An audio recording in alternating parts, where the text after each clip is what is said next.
Kahapon nakatanggap ng sulat si Governor Chavez Singson galing sa Blue Ribbon Committee na sinasabing pinupospone indefinitely yung hearing ng Blue Ribbon Committee patungkol sa flood control projects. So, hindi makakapag-testify si Governor Chavez Singson. Ngayon, kahapon din, nagkaroon ng oral arguments sa Supreme Court regarding sa unprogrammed funds na pina-prioritize na ilabas ng gobyerno at inamin ng Solicitor General na in fact, bago mag-release ng SARO tungkol sa mga unprogrammed funds na karamihan ay nasa flood control projects, ito ay pinapaalam ng Pangulo through the DBM. Kasi sabi nga ni Justice Leonen, hindi naman po pwede na magre-release ang alter ego ng Pangulo ng SARO na hindi alam ng Pangulo.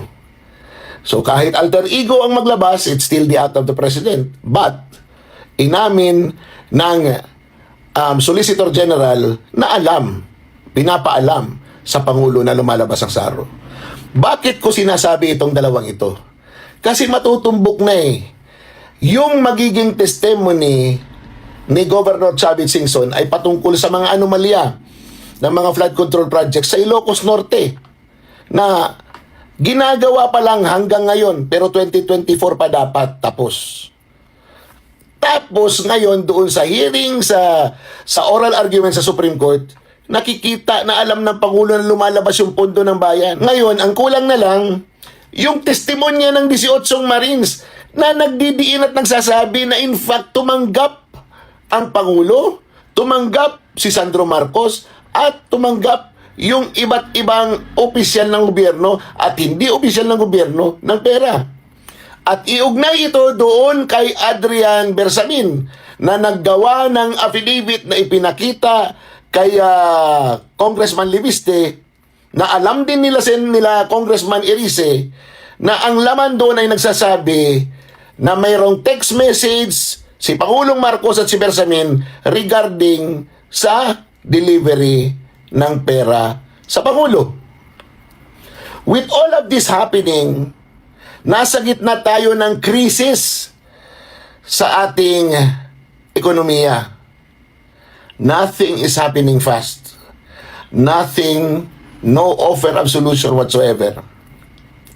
Pero isang sigurado, kung hindi nasayang yung pera na para sana sa taong bayan, baka marami pa tayong pera na magagamit para makatulong sa mga mamamayan natin ngayon na nasa krisis tayo. Pero pinipilit pa rin ng administrasyon na ito na walain ang usapin ng flood control project na trilyon ang nawalang pera ng taong bayan na malaking bagay para sa ating bansa. Maliit tayong bansa, marami tayong utang, pero hindi pa rin natin inaalagaan ang pera na ginagamit natin para sana sa ikauunlad ng bayan natin. Ito po ay sinasabi ko because of these recent events. And I can safely conclude na hindi talaga po pwede na hindi alam ng Pangulo yung nakawan na nangyari. Hindi denial ang kailangan. Hindi pag-divert ng isyong kailangan. This needs to be investigated deeply. Lahat dapat dito nang nasa gobyerno na may kapangyarihan mag-imbestiga ay nag-iimbestiga. Pero ang nangyari, iniimbestigahan ang mga taong nag-iimbestiga.